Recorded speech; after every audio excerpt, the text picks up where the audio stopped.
Hello, everyone. I hope you're all doing well. The Phyllis Real Estate Group is alive and thriving. And although I know it may have seemed like I've been gone for a while, you guys already know life be lifing. But through it all, God has been good, and I'm excited to be back sharing this information so many of you have been waiting for. So let's get to it. The foundation of wealth through real estate. Have you ever wondered how people build long term wealth, create passive income, and establish a legacy for future generations? This is where it begins. Welcome to Leverage, the podcast where my guest and I break down how to use what you already have to create what you want. I'm your host, Phyllis Bowman, also known as Realtor Phyllis. And today we're diving in to part one of a three-part series on one of the most powerful wealth building tools available, real estate. Today's episode is especially meaningful because I'm not sitting and interviewing with an industry professional, I'm interviewing my daughter. We're talking about her journey into wealth building, how she's learning to leverage real estate, and what it looks like to build generational wealth in real time. So let me introduce you to Marissa Bowman. Tell us about yourself, a little bit about yourself. Hey y'all, what's up? I am super happy to be here, um, especially with you. This is a long time coming. My name is Marissa Bowman. I am an entrepreneur, a community change agent, and a investor. And I am in the beginning of my journey. So thank you for having me here, Welcome. Mama. And so we're going to start with talking about when did you first hear about real estate as a way to build wealth? So just background, I think this is so unique because you've been a realtor for most of my life. So I've had the opportunity to, go with you as you show people houses, get people into homes. So I've heard about this my whole life, I would say. Right. But more recently, I've been doing, research, watching podcasts and YouTube and really trying to understand why people are always encouraging us to use real estate as a tool. So it's been a lifelong like journey. Right. And I do know you've heard about building wealth through real estate. I teach that in my home buyer workshops. But as you were growing up, and I know you heard it, hmm but what did you really think wealth meant growing up versus now? I think growing up, I think wealth was stuff like, oh, if someone had a big house or if they had a big car. And I don't think I was thinking about the word wealth, to be honest. I think it was more like people were rich. I thought they were rich Mm-hmm. if they had these things. Mm-hmm. Present day, wealth looks like not trading my time for money, being Okay. able to, still make money, live life, do things that I need to do, that I want to do, but not have to necessarily, you know, work for, all these hours to achieve that. Okay. And did you see yourself always as an investor?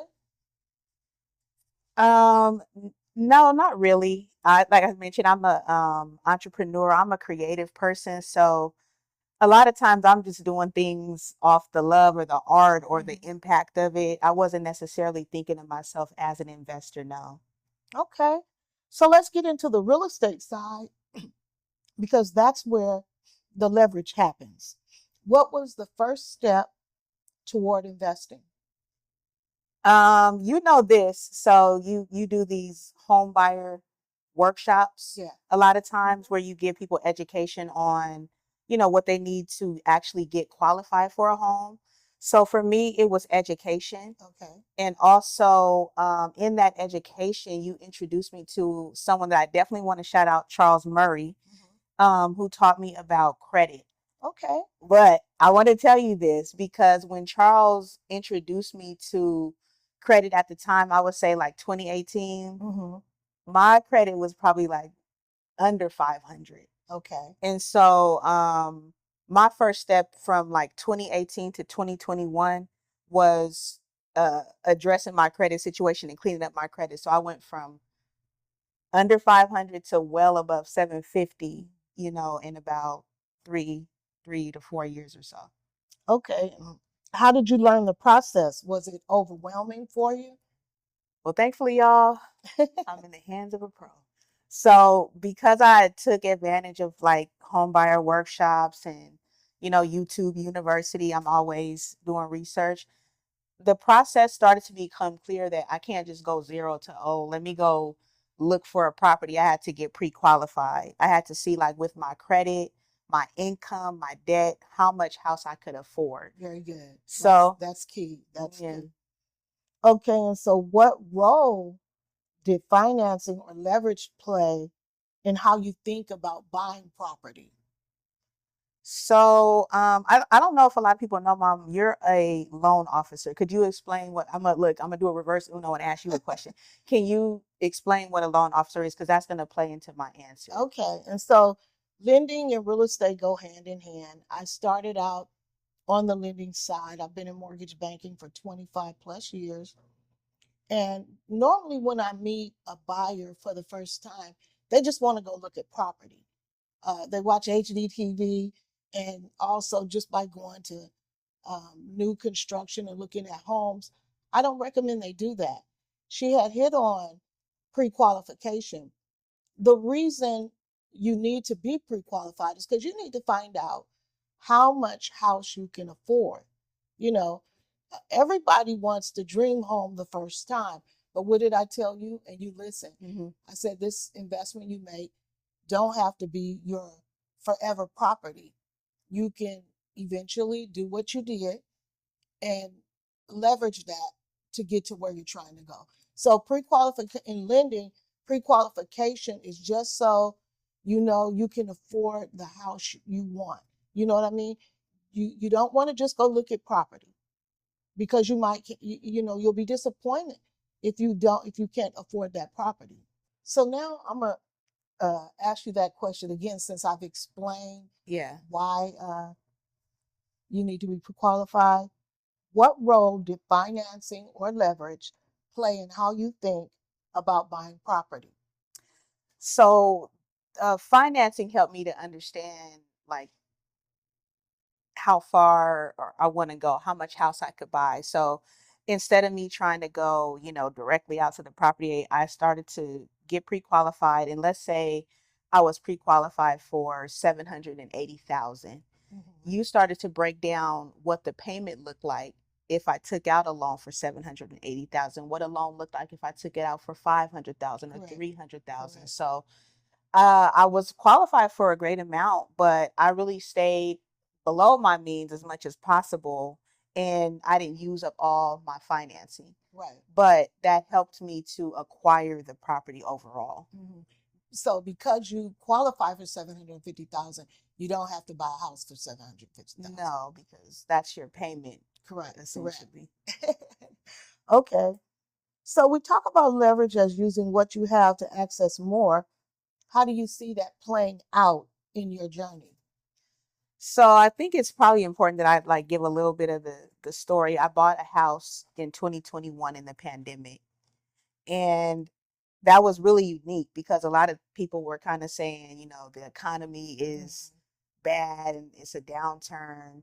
But it turned out to be an opportunity. I was able to acquire a property for a very low interest rate, like 2.5%. Whoop, whoop. Ooh, ooh. But recently this property, I just recently sold it here in 2026, earlier this year. And it's basically positioning me to now build wealth. That's what I always had in mind. But a lot of people don't know this. I took that opportunity to pay off all my debt, so I'm debt free. So now I get to use my money to like how I envision to work for me. So it's not just real estate, it's investing, it's a multitude of things now. So it's basically it's been like a springboard to get me to this point. Okay. So let's talk about wealth and not just money, but strategy. Okay. What does building wealth actually look like for you right now? It looks like diversity.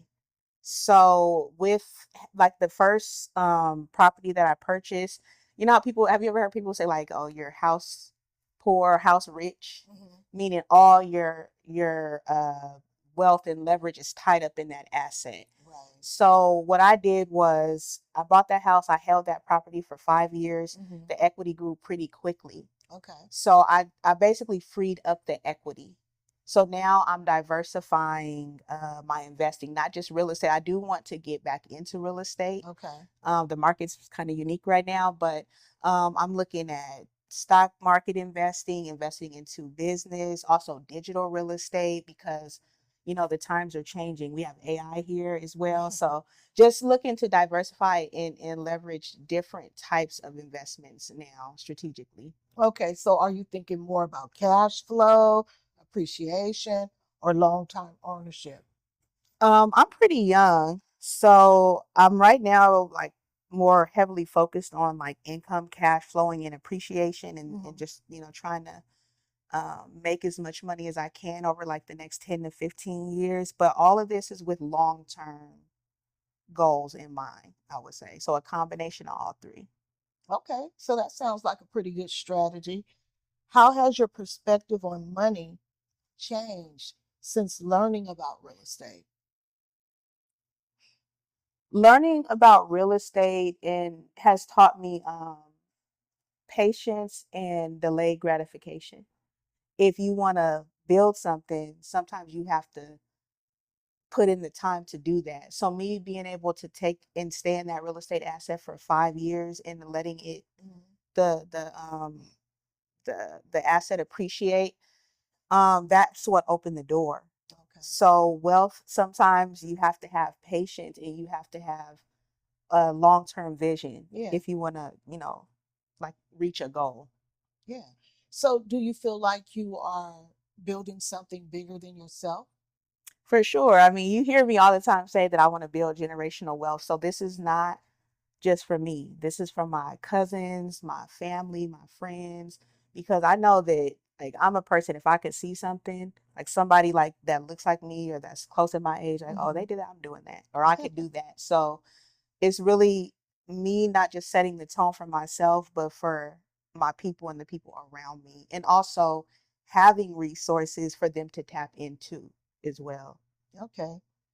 So let's talk about generational impact.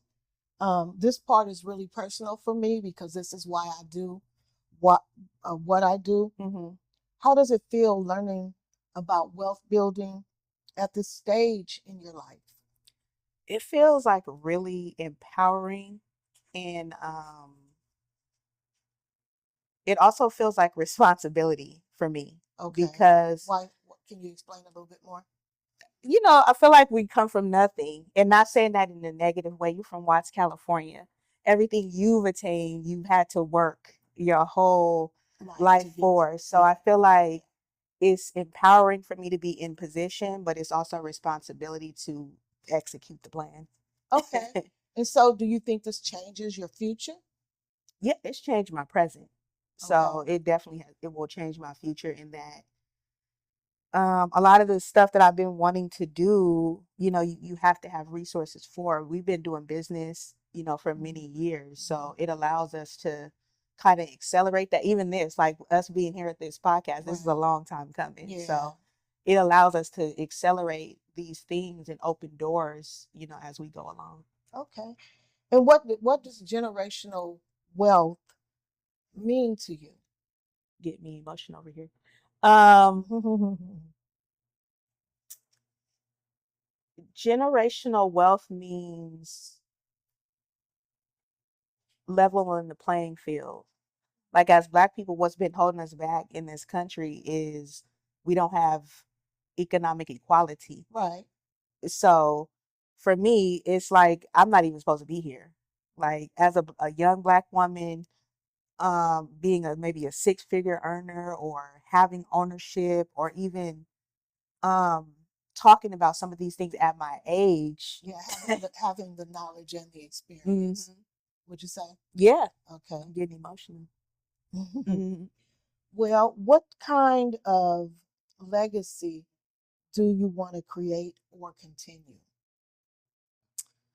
I want to create a legacy of impact, whether it's whatever I'm doing, small, big, doesn't matter, in between, in this state, in this country, out of this country. I want it to be impactful. Okay. I want to make sure that my people know that I'm doing it for us. Like the things I do is for us. Yeah. So it's a rich legacy of impact and um, excellence as well. Okay. Okay.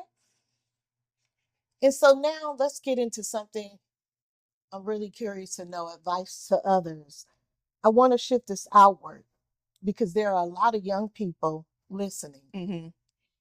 What advice would you give someone your age about getting started? Um, Okay, this is something I like to say all the time, and I'm a ex-athlete, so I use a lot of sports analogy. Okay. So I always tell people, like, number one, you have to focus on what you're here to do. If some people say stay in your lane, I always say, like, horses have blinders on, because if you are looking side to side, you get distracted. Right. So first of all, what is it you want? You know, you may not want, like, maybe I want a single family home in the suburbs, but you might not want that. So if you're kind of like, trying to build your finances or portfolio or, real estate assets around like how I'm doing it, that might not work. Right. So I would just encourage people to like get clear on their path and what they want. So, what would you focus on first? Money, mindset, or home buyer education? Child, get your mind right.